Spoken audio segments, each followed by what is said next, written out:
Coming up on Tech News Today, Canada's long national nightmare is over. We tell people in America to take off their pants to avoid a vulnerability, and more pads in more places. All that and more coming up.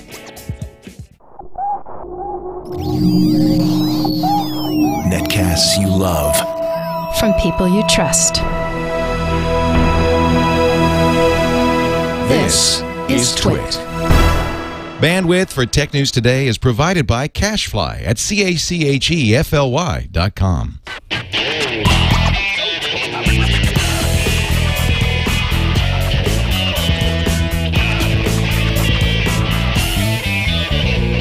This is Tech News Today for Monday, July 19th, 2010. Tech News Today is brought to you by Carbonite. Backing up the files on your PC or Mac is safe and easy with Carbonite. For a free trial plus 2 free months with purchase, go to Carbonite.com. Offer code TNT. Welcome to Tech News Today. I'm Tom Merritt. And I'm Sarah Lane. I'm Darren Kitchen. Behind the board is our existentialist producer, Erik Lanigan. Hey, guys. What's up? That was suggested in the chat room right before the show started. Wow, late-breaking adjective. Do you feel very Jean-Paul Sartre? Sure. Yeah, of course. Of course. Who wouldn't say yes? Nod and smile knowingly. This is the show where we kick around the tech news of the day, and starting off with 73,000 blogs mysteriously disappearing over the weekend from blog service blogatree.com. I wasn't familiar with Blogatree. Me either. But if 73,000 bloggers got their blogs taken down, then that's a lot of folks. It was a service, from what I gathered, that used WordPress to provide blogging service to people. So, Got it. In other words, they operated the WordPress stuff for you. Sure. And then you got a blog. And for some people, that's probably what they would prefer. Their web hosting company, Burst.net, took down the entire Blogatree service, as saying that they had been contacted by law enforcement. They couldn't tell who it was, Right. and they couldn't say why it was, but there was no chance for appeal. Now, when this first broke, everyone was like, "You can't do that. That's scary. That's But Tom, when dictator state tactic." When this first broke, it was speculated that this might have been because of, the RIAA or the MPAA, which normally they do takedown notices. And even though by Sunday CNET had debunked that, wouldn't that still be a proper response to somebody pirating content? Right. Just take down the whole server with all 73,000 blogs. Even the MPA and the RIAA were a little taken back. They're like, "Look, we actually have to go to court." To so far, we'd like not to, but so far they've made us do this, so it's not us. And yeah, For the most part, it's 72,900 and somebody people going, why are our blogs down? yeah.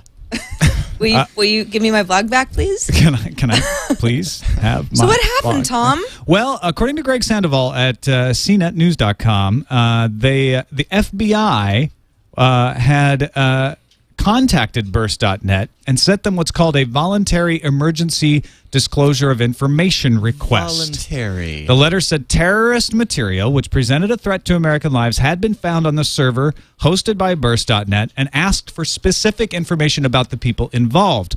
But the FBI never said you have to take it down. Burst.net just did that voluntarily. They just gave them the server. And they took down the entire hosting service of Blogatree, rather than just taking down or asking Blogatree to take down those individual blogs in question. So if I'm using Blogatree to operate some, WordPress blog about chocolate, it's gone because somebody else on the service, as blogs tend to be about, was using it for bomb tips and Al-Qaeda trading. Well, that's no good.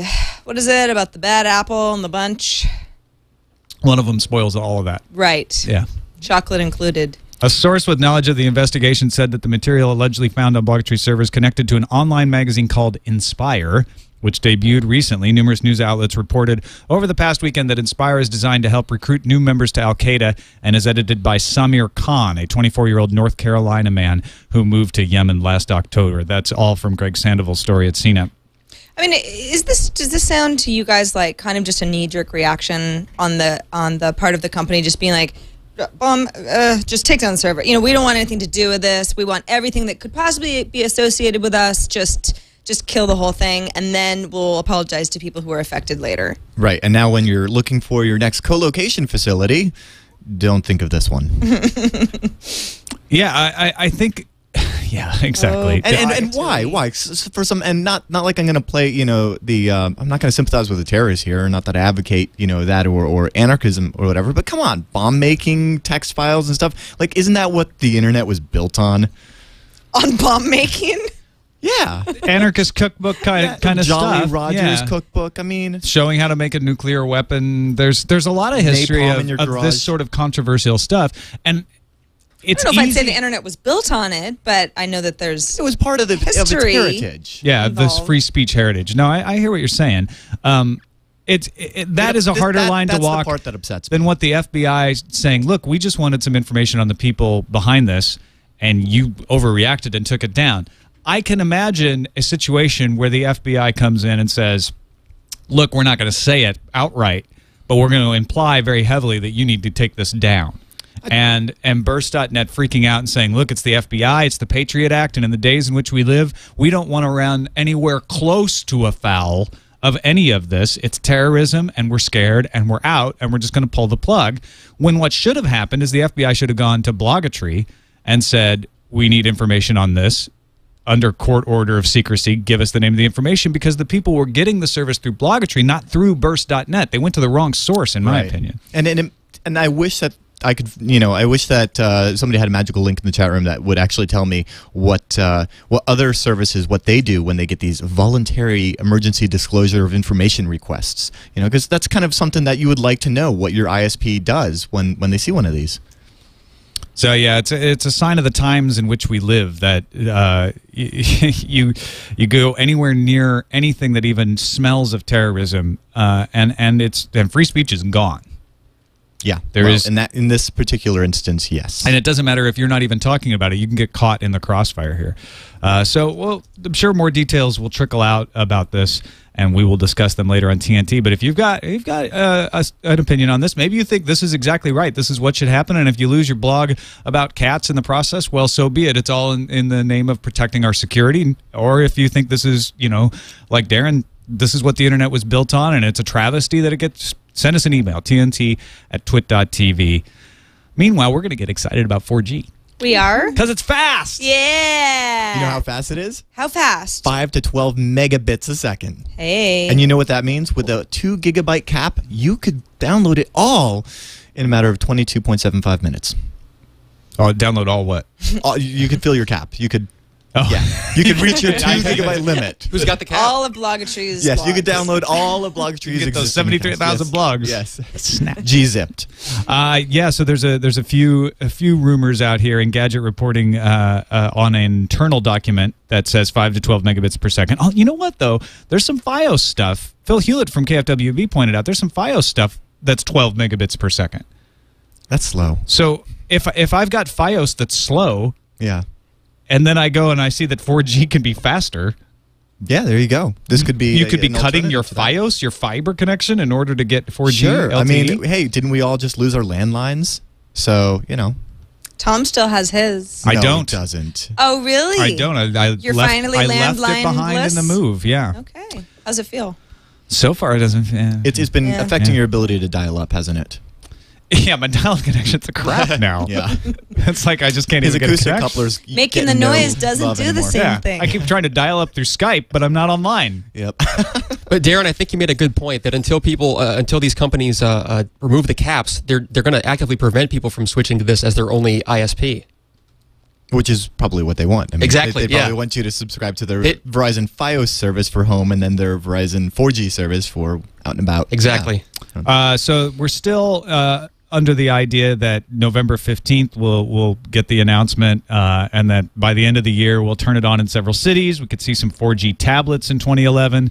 There's some rumors kicking around about some MiFi-like devices that would be worldwide 4G, and even pictures of Verizon SIM cards. Ooh, sexy.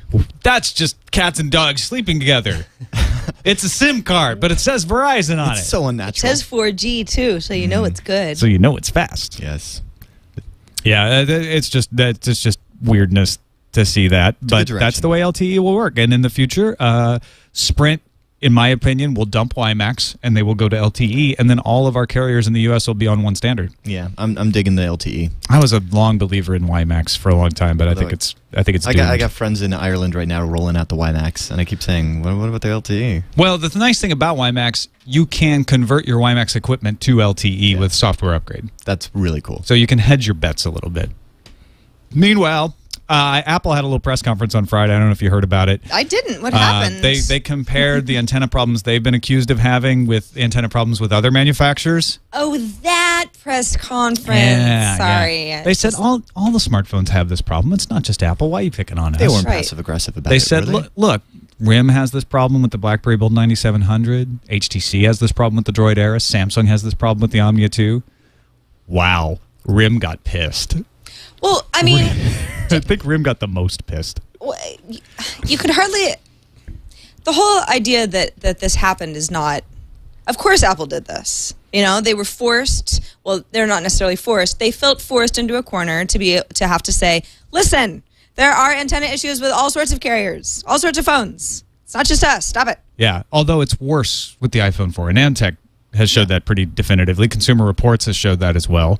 So a little disingenuous to say all smartphones are like this, because they're not all like that in the same degree. Well, I'm not saying that they were right, but I'm not surprised. RIM says Apple's claims about RIM products appear to be a deliberate attempt to distort the public's understanding of an antenna design issue and to deflect attention from Apple's difficult situation. HTC says the reception problems are certainly not common among smartphones. Apple apparently didn't give operators enough time to test the phone. Samsung says based on experience of designing high-quality phones, Samsung mobile phones employ an internal antenna design technology that optimizes reception. Nokia said antenna design is a complex subject and has been a core... Wait, Nokia? Nokia. No one said anything about Nokia. Nokia was not part of the discussion. They just were like, "Well, we're upset too. Nokia is really good." They said antenna design is complex subject, and by the way, we still exist. Something like that. That's the whole point. It's kind of funny to see, the folks at Nokia being like, "Aw, Apple didn't call us out. Well, let's issue something." Yeah. Motorola issued something as well, and they weren't called out specifically either. Said it is common knowledge in the industry that antennas on the outside of products have known issues, and despite the fact that they lead to smaller phones, we have avoided them because consumers don't like being told how to hold the phone. So I almost feel like this is an overreaction on the part of the other smartphone makers because, well, especially Motorola and Nokia's point, they weren't even being attacked. You got to figure the other guys are going to have to come out with some sort of response, but they're pretty vicious. I don't think there's a lot of good feelings towards Apple in the smartphone space. I think there's some pent-up rage at how much they've come in and dominated the marketplace and the attitude that they have that, they're the leader and they don't really do anything wrong. There's also a lot of documented antenna issues that have, this has been going on a long time before the iPhone 4 came out, and this particular issue got so much press. So, yeah, the iPhone 4 has got an issue. Everyone knows it. It's bothering people. It's bothering some folks a lot more than others. But it's not as if any of the companies can just claim that, hey, we're being dragged through the mud so unfairly. We've never had a problem. There have been problems. The variety of different phones. None of these companies have said that they're immune to signal degradation from holding the phone. They just say that it's not as bad as it is with the iPhone 4. Meanwhile, Apple is responding to the query about privacy policy changes. If you've been listening to TNT for a couple months now, we talked about the fact that they changed their privacy policy on June 21st, and Congress immediately said, well, wait a minute, what does this mean? Apple gave a very detailed response to Senators Edward J. Markey and Joe Barton, saying what we do is we allow you to turn off the location information if you want. In iOS 4, you can turn it off by application if you want. And when a customer does send Wi-Fi, cell tower, GPS, or diagnostic location information to Apple, does not include any information identifying the particular device or user. Lat-long are used to convert to a 5-digit zip code. The lat-long info is not retained. And then the iAd server does not match zip code info with a particular device or user. It's only used to increase the relevancy of the ads sent in those particular regions. Apple says it keeps the information that it does store, the zip code information, for 6 months to administer and improve the IAD networks. And after 6 months, the company aggregates the info for administrative purposes. So they responded to Markey and Barton's satisfaction, it sounds like. Right. I mean, if there's any, it's sort of like, I mean, it's to my satisfaction. Yeah, do you feel better? I didn't feel bad about it, but I mean, I feel as though someone says, well, wait a second, can you clarify what's going on here? And they clarify it, and everything seems to match up. I kind of go, okay, I'm cool with it. And I'm cool with the iOS 4, but who's left out in the cold? Isn't it the first-gen iPhone guys that can't upgrade to iOS 4?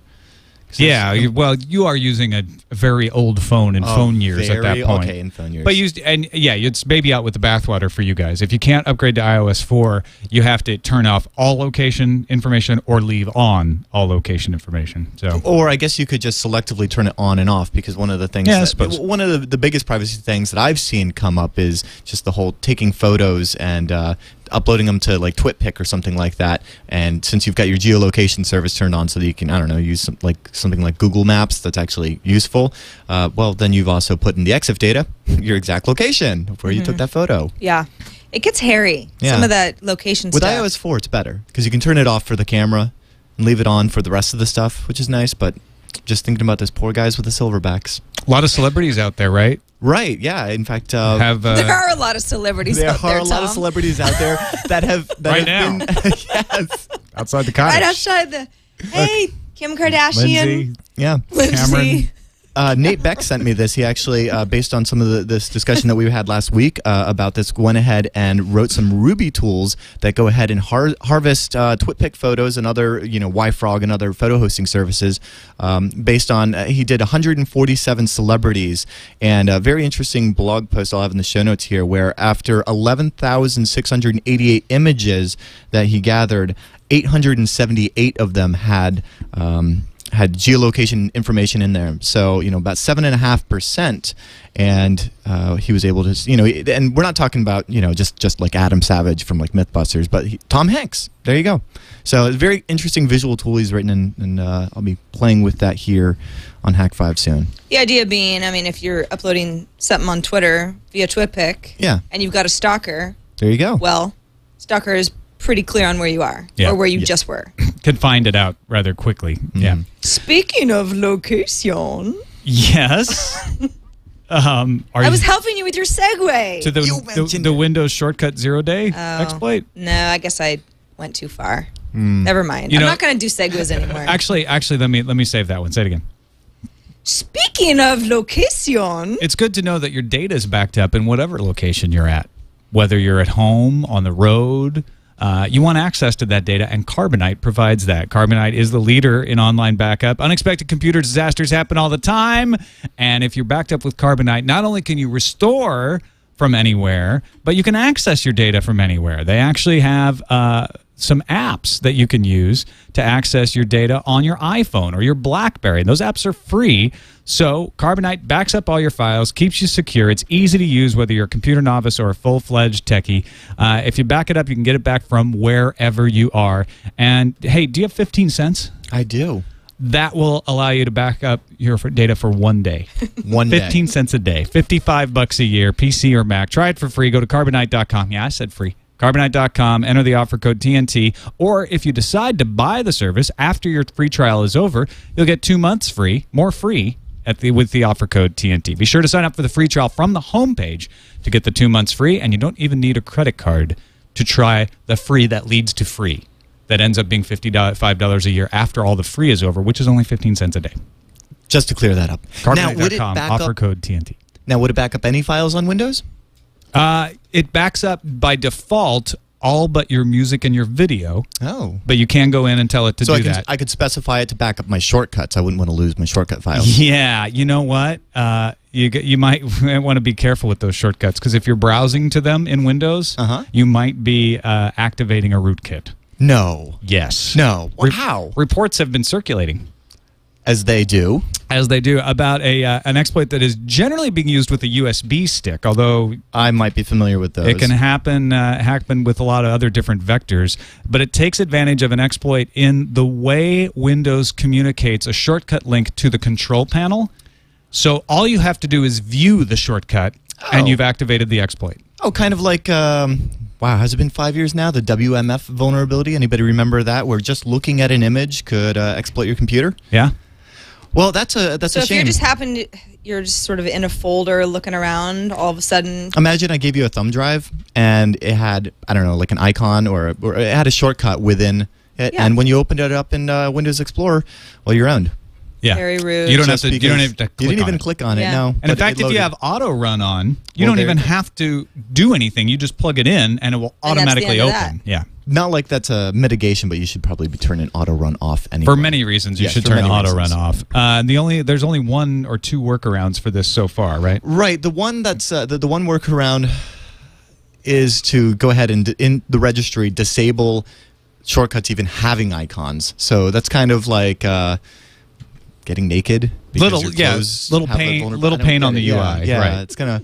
Well, your icons are all gonna These be pants naked. are vulnerable. Take them off. Exactly. That's exactly what I was thinking. I love it. Please take off your Windows shortcut pants, America. This story is pants. And no, it's about time that we get a decent 0 day. You know, I'm all for this. Microsoft is aware of the problem. They've confirmed it exists. They haven't decided whether they're going to issue an out-of-cycle patch. though. Well, we know that we're going to get one on the regular cycle, but we that's not till because what, there's already August? proof of concept. Yeah. There's already proof of concept code out there, which means that anybody now can go ahead and have fun with this. And, The next and it's not patch even Tuesday is August 10th. Wow, I can't wait for that. Yeah. Yeah. And it's not just about, me giving you a vulnerable USB drive, which you should be suspicious about even coming from me. But regardless of that, Especially. you could just get a link that would take you to a web dev site, and there you go. So Yeah, it could be executed over any kind of network share, right? right. So, number one, don't be running as an administrator and actually like click around on stuff, like have a regular user account. That mitigates it somewhat. And then, if you're really that paranoid about it, there's 2 workarounds on the Microsoft Knowledge Base article. Good stuff. Nice. Foursquare is in talks with Google, Microsoft, and Yahoo about search partnerships. So those are the big 3 Yeah. of the search world. Kind of a big 2, really, with Yahoo about to go Bing Right. style. But What's interesting about this is Twitter's doing this now. So when you search for things, there are relevant tweets that'll pop up. And this is what people are saying on Twitter, for example, that's relevant to your search. But that's about a thing. Foursquare is about locations, about places. So instead of the what, it's the where. And that's kind of interesting to me because it's kind of like, how's this going to work? So if you searched for Staples Center, for example, you might see, there's, 400 Foursquare users at Staples Center that have checked in right now. But Foursquare is kind of weird because, and maybe I'm not thinking this through all the way, but if you've checked into the TWiT cottage and then you go home and you haven't checked into home, you haven't actually checked out of the TWiT cottage. Right. So I don't know how relevant this Can you data is ever? going to be in real time. it's like Hotel California here. Right, you can never leave. But no, it's a good point. Like there has to be a kind of a degradation of that check-in Yeah, I mean, over after time. 10 minutes, is it, Yeah. it's like, because Foursquare is not following you around, you have to actively check into a variety of places. And how is this information really useful? Is it telling me like, whoa, too many people are at that bar, I'm not going to go there, it's crowded? Or a lot of people are at that bar, I want to go it must be there. popular. It just depends on how you like your Friday nights, I guess. I don't like crowded bars. I prefer a mellow bar where I Yeah. don't have to wait in line for the bathroom. Yeah, That's exactly. the kind of bar I like. Just another piece of awesome data to use for the SEO. Right. Yeah. And I like that because it's actual. I mean, how are you supposed to astroturf that? I mean, I guess somebody will figure a way around that. Because But you you're can looking for, check like, in. You Pubs can in Oakland, and then all of a sudden the Red Room pops up, or Ruby Room that is pops up a whole lot because people are actually checking in there. Right. That's cool. You can Yeah. check in on the web without having GPS info, so I guess you could astroturf anything. All right. You have enough people. Yeah. You just pay a bunch of outsourced folks just to start checking in at your restaurant. I think Foursquare also, I think we could safely say that Twitter is, not everyone in the world is using it, but it's pretty mainstream. Yes. Foursquare, much less so. So you're going to get Unfortunately. a really pretty good indication of where a lot of iPhone and Android, various geeks are hanging out on the weekends. Well, that's good. That's what I want to know. Well, me too, but Yeah. that's not going to be helpful for everybody. Well, who Yeah. cares about everybody else? It's The service is for interesting. me. No, because Foursquare, Exactly. Yes. Microsoft, Google, all for you. Yeah. Foursquare is not like Twitter, where it has permeated into the general consciousness. No. Yes. There's Gowalla and Where2, and there's a bunch of others that. So a lot of people who aren't necessarily geeky are using location services, but they're not necessarily using Foursquare. Foursquare sort of seems to be the darling of the Web 2 crowd. Right. Is it still Web 2, by the way? Are we No, done? we're- Can we we're- move it's just on? I know what you mean when you say Web 2, but I think it should be. Can we kill the term Web 2 on the show right now? Yeah. Can we nail the coffin? Aren't we at I've least been to a on- point release? I've been on Web 3 Alpha for a while, but it's only in private. Like, Yeah. I'd Web shit. 3 Oh, I want an Alpha. invite. I can't. Unstable. Pre-release. Yeah. Dev yeah. build. It only runs on Linux, though. Web 2. Yeah, let's never You need a speak bunch of of this again. dependencies. That's it. We are now Web 2 free zone. We are also following the London or the Times of London. Times of London. I say London Times, and then people in London get all mad at me because they're like, "Our Times was first. It's the Times, and it happens to be in London. It's just the Times." Right. So I'm Yes. talking about that one. We talked about this a little Friday, where a blog posting had insinuated that the numbers were horrible for the people who had to get through the paywall, and paid content now actually has some real numbers here. Yeah. Okay. So paid content. What's kind of interesting about this story is that there's some first numbers that have not been confirmed by the Times. Okay, so these aren't official. But they came from a former Times media correspondent. So they, the paid content who wrote the article were kind of like, we have to at least go on the fact that this guy probably knows a little bit about how to count numbers at the paper. So it turns out that during the free trial period of registering for this new paywall, that was 150,000 folks. Of those, it turns out that there are about 15,000 paying subscribers as of 2 weeks later, and 12,500 iPad customers. So about 12% of the folks who said, "Yeah, okay, let's give this a shot," are actually giving it a shot 2 weeks later. Now that doesn't mean that the numbers won't go up, but it's not. It's a very small portion of that. I mean, I don't know what their daily numbers were. What their before, target was. yeah. Well, this is 12% of Times Online's pre-wall daily audience. Right. So that's a huge drop. And it's not as bad as the blog poster we talked about Friday made it sound, but it's still pretty bad, and it still has that it still underlines that point of, why would I take my story to the Times if I know I'm only going to reach 15,000 paying subscribers when I could take it to the Telegraph and reach hundreds of thousands? Yeah, the whole model is so, it's, you figure, okay, well, if we've got paying subscribers, we know that our numbers are down and the people who are here want to be here that much more, then, you can focus your content less on, headline grabbing, kind of manipulative online tactics that are used today that a lot of people get kind of PO'd about. Ugly ads, that stuff can be shoved aside for the most part, but people are going to forget about you too. Yeah. I mean, that's if I don't think about something because every time someone sends me a link, it's behind a paywall, I'm just going to stop clicking on those links, and I don't care about huge free marketing effort. Right, Yeah. because we've all been trained to act a completely different way with online news. Finally, thanks to Dr. Kiki for pointing this out, 6 gamers have broken the Guinness World Record for non-stop gaming by playing Red Dead Redemption for 50 hours straight, starting Friday, July 16th at 12:55 p.m. Call me crazy, but 50 hours only? Yeah. I know. For I love like this. hardcore gamers? This was our reaction here. It's like, Yeah. really? 50 hours is the You record? bring a jar What's for this? peeing, and you can sit there a lot longer, can't you? Previous record was held by Chirantan Patnik from India with a time of 40 hours and 20 minutes, which was easily trumped by the 6 Dutch gamers. As the competition progressed, the Dutch gamers' solidarity grew, and they decided to sit and end the competition together. They made a unanimous decision to end the attempt after impressive 50 hours for a new world record title, and they also received a cash prize of 1,000 euros. Ooh. What are they going to do with all those euros? They're going to pay for the therapy. I think the moral of the story is the next time you're going to do a really long nonstop gaming marathon, you should call the Guinness Book of World Records. Yeah. so these other guys don't Because those get, Starcraft players in Korea, Yeah. forget it. You Not want to mention- €1,000? They're doing You could beat this these like guys. every 3 days. Right. Yeah. Yeah. Not to mention Monkey Stick in chat, who did EverQuest for way more than 50 hours. He's credible too. You should Call have a up world Guinness record. Monkey Stick. Echo You should. stick, monkey stick, Monkey Stick. echo stick, Monkey stick, monkey do. monkey emailers. It is time now for the lightning round. We don't have our countdown created yet, do we? Oh, not yet. Okay, we're gonna do that. This We're is gonna- my first lightning round, so I'm we're going gonna to try put- to keep up. This is very exciting. Yeah, so the idea is that we get through some stories that we don't have time to talk about otherwise as fast as possible. And a listener suggested on Friday we should put in a countdown. And we just keep doing stories until the 2 minutes is up. It's like the Ooh, that's 60-second a app good review. idea. Yeah, so Eric's working on that. We're going to have a little countdown thing. But for today, we just got 6 stories, and we'll just go round robin counterclockwise here. Okay. All right? So All as soon right. as I'm done, you just pick it up. Okay. Here we go. Telecom equipment vendor Nokia Siemens unveiled a deal to pay $1.2 billion for the majority of U.S.-based Motorola Inc.'s network equipment business.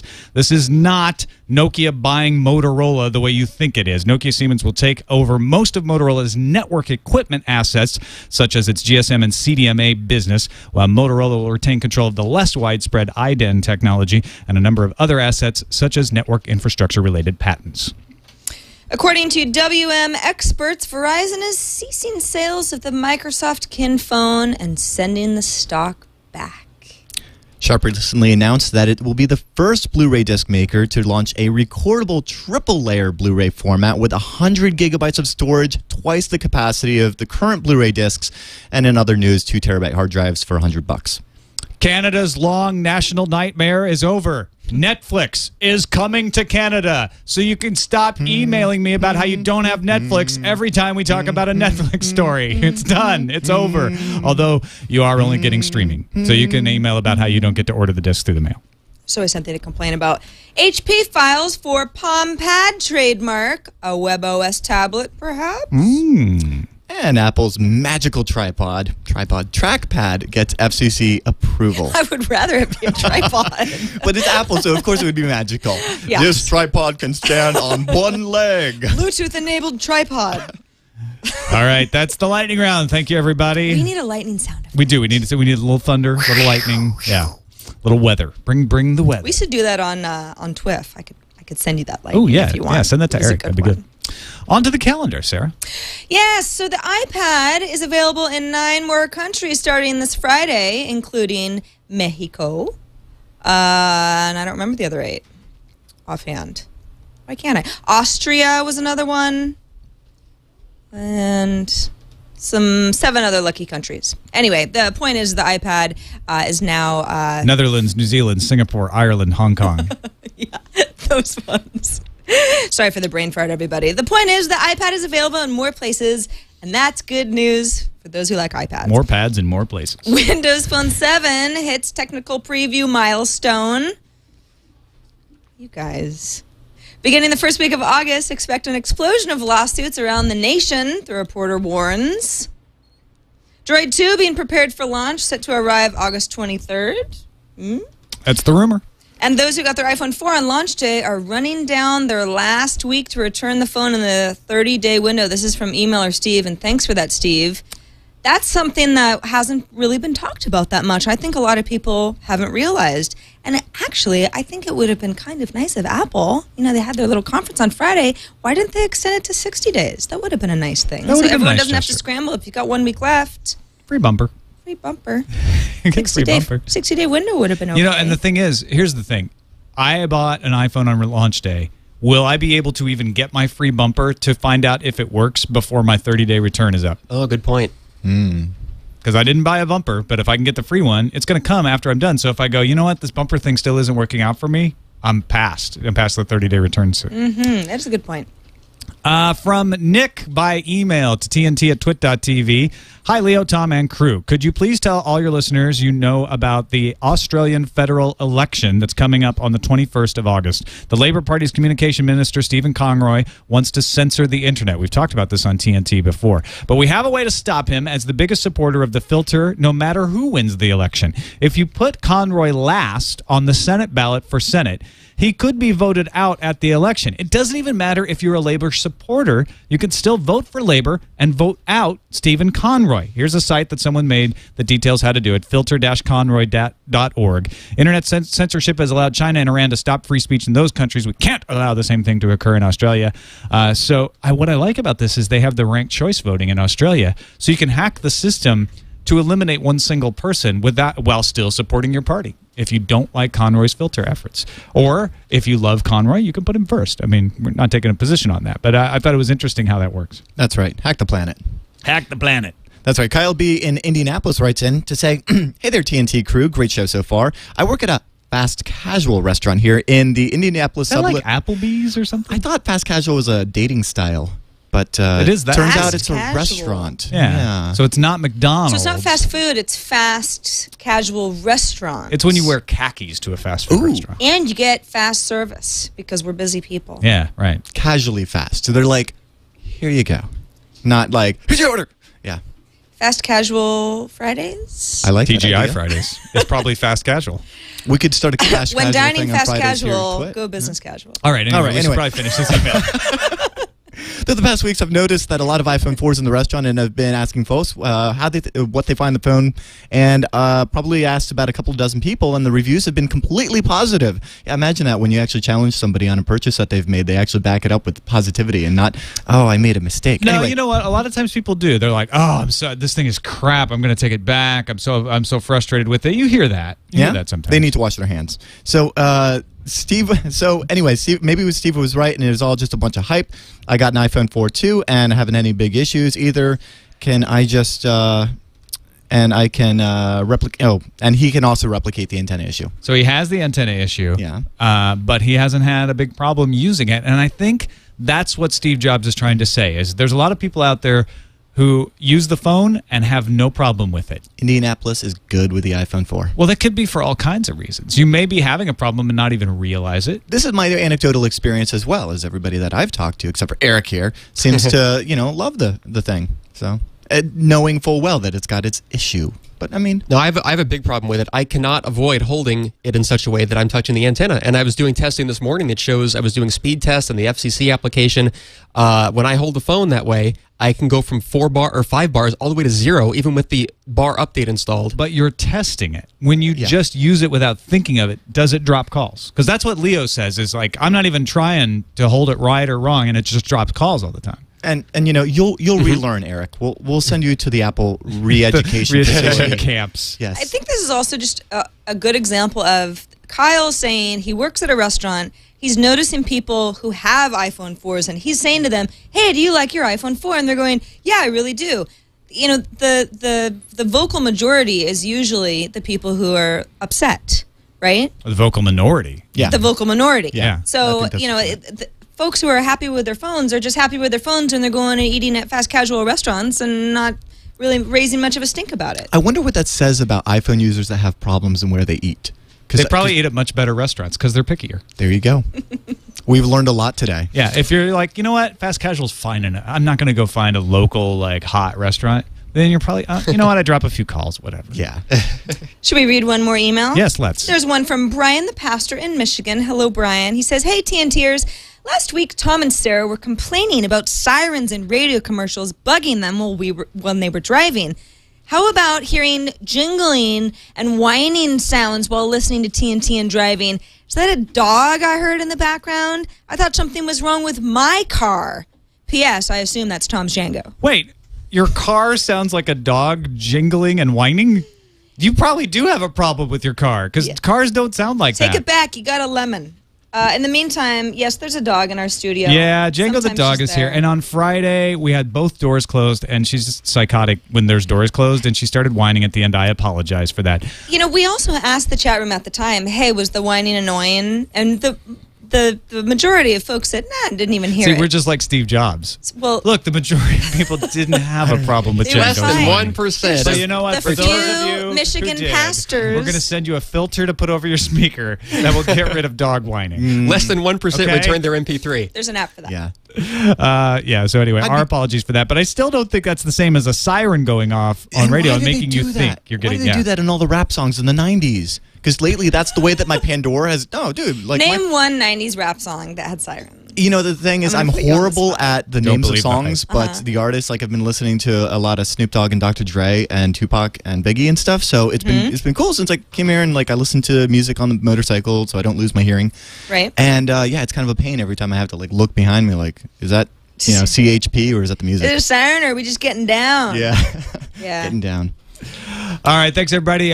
You can interact with us in all kinds of ways. Although, actually, let me give you a plug before I don't want to be remiss. Darren will be joining us most every Monday, and you can also find him on Revision 3's Hack 5. That's the one. Yeah, revision3.com/HAK5, and you can follow me on Twitter at HAK5Darren. That's DARREN, just like from Bewitched. You can find us on the web at twit.tv/TNT. You can phone us. Give us a call, 260-TNT-SHOW. Local calls are free in Butler, Indiana. And you can find us by email, tnt@twit.tv. We'll see you next time.